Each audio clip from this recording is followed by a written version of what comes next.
ये नमः प्रेमिकं सद्गुरुं भजे. ஆறாவது அத்தியாயத்தில் நாரதருடைய உபதேசத்தை கேட்ட வியாசர் உடனே தியானத்தில் ஒரு திவ்ய புருஷனையும் பரமாத்மாவையும் அந்த பரமாத்மாவை மறைக்கக்கூடிய ஒரு மாயையாகிய ஸ்திரீயையும் பார்க்கிறார். அபஸ்யத் புருஷம் பூர்வம் மாயாஞ்ச ததபாஸ்திரயாம். இந்த மாயினால்தான் இந்த ஜனங்கள்லாம் இந்த சரீரத்தை நான் நினைச்சிண்டு கஷ்டங்கள்லாம் படுறார்கள். நான் பரமாத்மா என்கிறத மறந்துடுறா. அப்ப அந்த பரமாத்மாங்கிறத மறக்கிறதுக்கு காரணம் அஜ்ஞானம். அந்த அஜ்ஞானத்தை நீக்கிறதுக்கு ஞானம் வேணும். ஞானம் வேணும்னா பக்தி வேணும். அந்த பக்தி உண்டாக்கணும்னு பாகவதத்தை எழுதினார். யயா சம்மோகிதோ ஜீவஹ ஆத்மானம் பரோபி மனுதே நர்த்தம். அதனால அவர் அந்த சக்கரே சாத்வத சம்ஹிதாம். இந்த பாகவதத்தை கேட்கும் பொழுதே பக்தி உண்டாகும் என்பதற்காக இந்த பாகவதத்தை எழுதினார். அதை 18,000 கிரந்தமாக பண்ணி சுகருக்கு உபதேசம் பண்ணினார். ஞானியான சுகர் ஏன் பாகவதம் படித்தார்னா, ஞானம் வரத்துக்கு படிக்கணும் பாகவதம். சுகர் ஏன் படித்தார்னா, இந்த ஞானிகளையும் பாகவதாலையும் சந்தோஷப்படுத்தணுங்கிறதுக்காக நித்தியம் விஷ்ணு ஜனப்பிரியா அந்த சுகரும் பாகவதத்தை படித்து பரீட்சித்துக்கு உபதேசம் பண்ணினார். ஏன்னா கஸ்மின் யுகே பிரவருத்தேயம்னு கேள்வி கேட்டதுனால அதுக்கு பதிலாக பரீட்சி சரித்திரத்தை சொல்றதுக்கு பாண்டவருடைய சரித்திரத்திலிருந்து ஆரம்பிச்சு சொல்றார். மகாபாரதம் 18வது நாள் யுத்தத்துல துரியோதனன் பீமனுடைய கதியினால அடிபட்டு விழ அவன்கிட்ட அனுமதியை வாங்கிட்டு அஸ்வத்தாமா தூங்கக்கூடிய இளம் பஞ்சபாண்டவர்களை வதம் பண்ணினான்.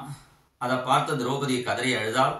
உடனே அர்ஜுனனும் கிருஷ்ணனும் சமாதானம் பண்ணி இந்த குழந்தைகளுடைய தலையை வெட்டியனுடைய தலையை கொண்டு வரேன்னு சொல்லி அஸ்வத்தாமாவை பிடிக்க போக அவன் பிரம்மாஸ்திரத்தை போட்டுட்டான். அர்ஜுனனுக்கு என்னன்னு தெரியல. அழகா ஸ்தோத்திரம் பண்றான். துவமேகோ தஹ்யமானானாம் அபவர்கோசி சம்ஸ்ருதேகே. இந்த சம்சாரத்துல கஷ்டப்படுறவாளுக்கு கிருஷ்ணா நீதான் அபவர்க்கமாக இருக்க. அபவர்க்கம்னா பவர்க்கம் இல்லாத இடம். பாபானிச்ச பலாகாங்ஷா பந்தோ பயம் அசௌக்கியதம் மாலின்யம் எத்திர நெய்வாஸ்தி சோபவர்க்க பிரகீர்த்திதா.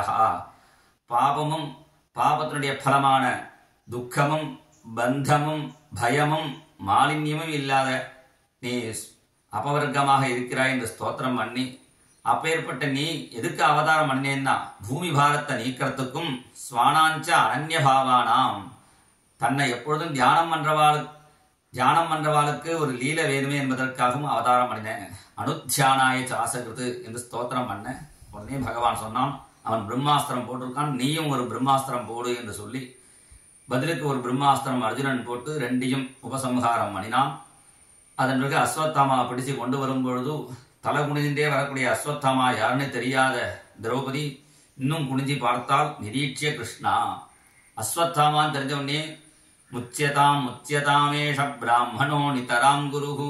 இவன் நம்முடைய குருவனுடைய புத்திரன், குருவை போலவே குரு புத்திரனையும் கொண்டாடணும் என்று சொல்லி அந்த குரு சாபம் பிராமண சாபம் இருந்துருத்துனா நமக்கு ரொம்ப கஷ்டங்கள் ஏற்படும், விட்டுடுங்கோ.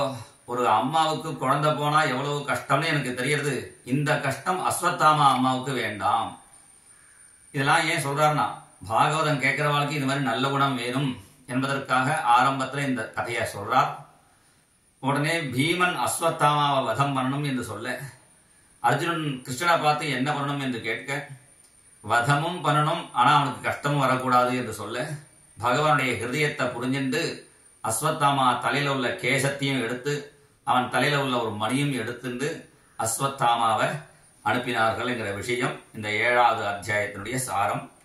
அத பாகவத ஸ்ரோதுஹு ஜன்ம வக்தும் பரீட்சிதா சுத்தபால வதாத்ரௌணேகி தண்ட சப்தம உச்சியதே என்று ஸ்ரீதர சுவாமியுடைய சங்கிரகம்.